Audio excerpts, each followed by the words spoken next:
Everybody to the word form review section or word form review lecture for today.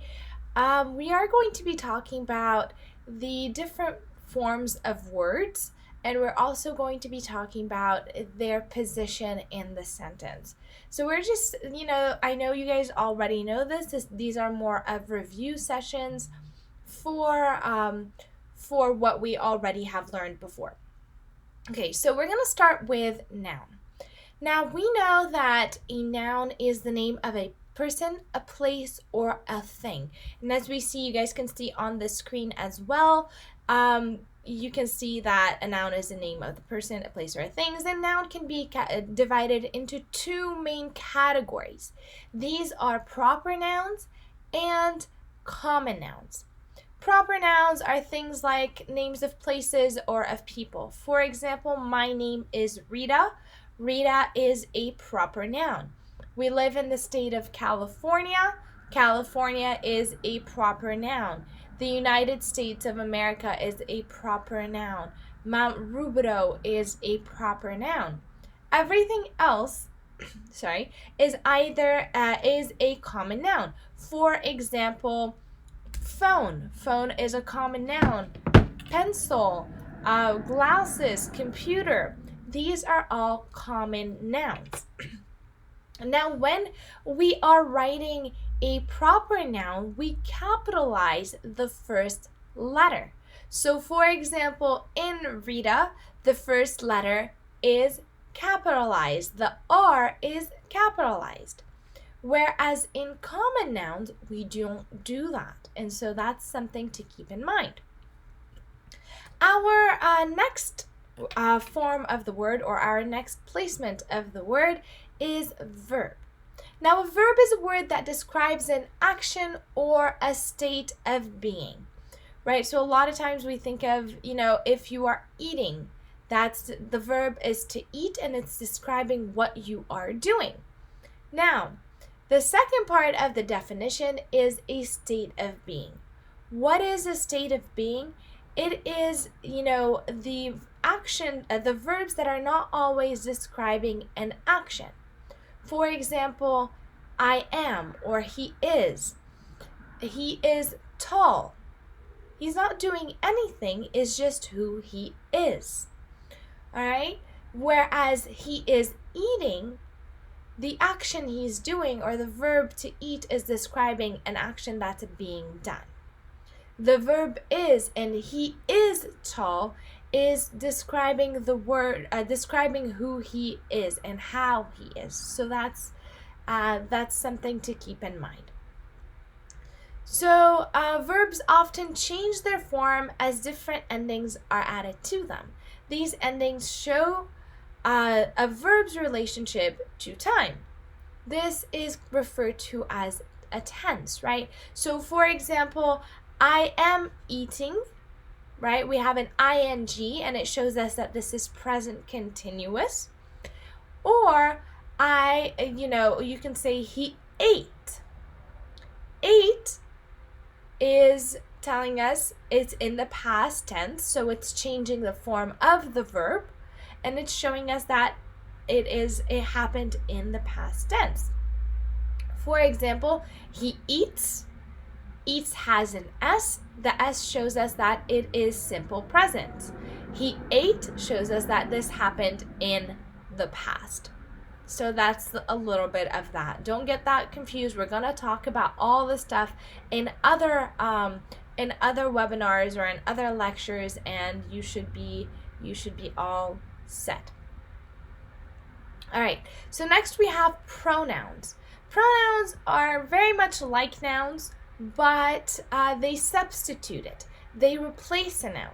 So for example, he, she, it, I, we, they. These are all pronouns that we can use instead of using the noun. For example, instead of saying Sam likes pizza, we can say he as a substitute for Sam. He likes pizza. It means the same thing.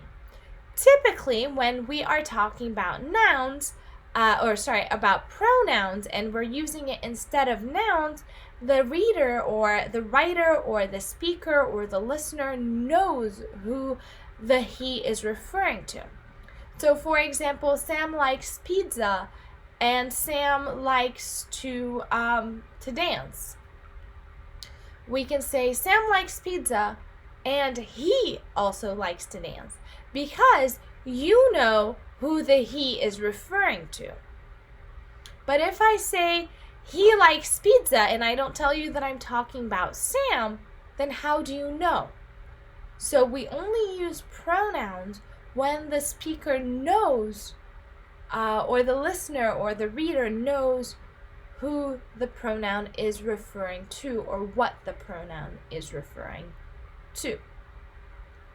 For example, we have things that are ambiguous, like when we say it is cold, we know that we're talking about the weather, even though no one said weather, but we know from the context of the sentence that it is referring to weather.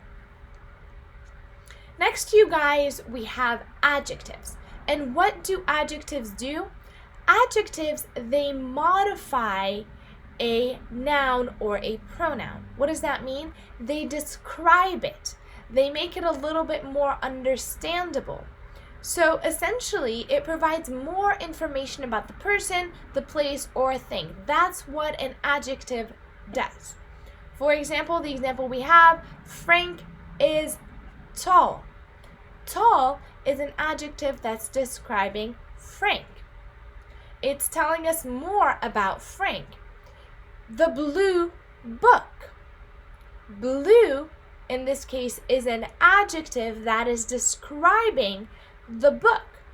We can say the book is on the table, or the blue book is on the table. Now I know more information about the book because of that adjective. So the adjective is giving us more information about the pronoun or the noun, right?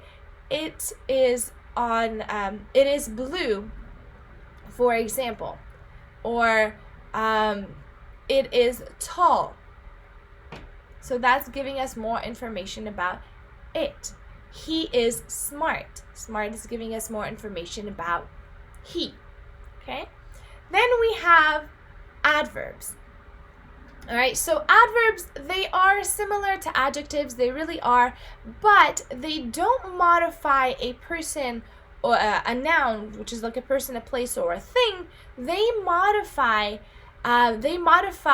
verbs, they modify adjectives, and they modify other adverbs. So they give us more information about adjectives, about verbs, and about other adverbs. For example, in the sentence, Susan walked slowly towards the door, slowly serves as an adverb since it described how she walked. So slowly here is describing the verb. She walked slowly. It's telling us how she walked. She was beautifully dressed. Beautifully is describing how she was dressed. So here we see a modification of the verb. It's giving us more information about the verb. Okay, and then the last thing, or the second to last thing we have is prepositions. Now, a preposition, it shows the relationship between the noun and the pronoun and other words in the sentence. So for example, this relationship could be, between distance, like I'm in the room. It could be temporal, like which is time. I will be there at 7 o'clock. Or it could be directional, which is the house is on the corner. So for instance, in the sentence, Mark walked towards the house, towards is a preposition that tells us how the relationship between Mark and the house. Okay, I am with Sam. With is telling me the relationship between me and Sam. The relationship that we have is that we are together. I am with Sam at the mall. Okay, so that means that Sam and I, the relationship is that we are together, and the relationship between the mall is that we are at the mall. Okay, so when linked, a noun or a pronoun, preposition creates a group of words that are referred to as prepositional phrases, which we will talk about later on in the semester. Okay? And lastly, we have conjunctions. And conjunctions, they link words or parts of the sentences together. You want to put them together. It's kind of like a bridge. Okay? There are 4 different types of conjunctions. We're not going to talk about all of them today. We're just going to talk about coordinating conjunctions, and these are the ones that connect sentences. All right, so for, and, nor, but, or yet are called coordinating conjunctions, or we can just refer to them as conjunctions, and they connect sentences, and they can also connect words, right? So we can say, I like to go to the movies, but they are closed today. I don't like going to the movies, nor do I like going to the theater, right? We see nor is connecting the I don't like going to the movies and I don't like going to the theater. We have I am happy to go with you, yet I cannot go with you today. So I would be happy to go with you, yet I cannot go with you today. Yet is connecting I would be happy to go with you with I cannot go with you today. So there's like a bridge between these 2 sentences because these sentences are related. Okay, so that's that for the part of speech that we were talking about today. These are like the parts of speech that we should know. Okay, and if you have any questions, of course, you can ask me. Now we have word forms. Here's the thing, you guys. There are so many words in English that have 4 forms to them. And these are verb, noun, adjective, or adverbs. And this is like we have the same word or the same base, and it's transforming to take a form of another word. For example, we have like words like act, action, active, and actively. These are the 4 forms of the word act. Okay, they all have the same word. Now there are many words that do that. However, there are a good number of words that don't do that. For example, some new phrases that have been coined, or some new phrases that have come up, or words like avatar, like CAPTCHA, you know, that thing that you have to do every time you log into your computer. It's called a CAPTCHA. Like the selfie. Selfie wasn't a new, an old word. It's a new word with the cell phone. And so these things only exist as nouns. But there are other sentences that that do more than that. Okay, or words that do more than that. Sorry, I'm going between words here. Okay.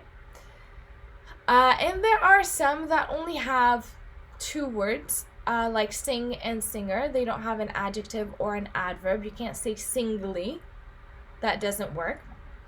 And sometimes several adjectives can be formed by using endings like ed or ing, which is normally something that you do when a verb is conjugated. We don't have to worry about that right now. We don't have to worry about those things, but I want you guys to keep those things in mind, because you will run into some words that you can't convert. But there are a ton. I promise you, look at this. There are a ton that do this where it converts, right? And like, for example, we have act, action, active, actively. Care is the verb, care is the noun. For example, I care about you. Okay. A careful, carefully.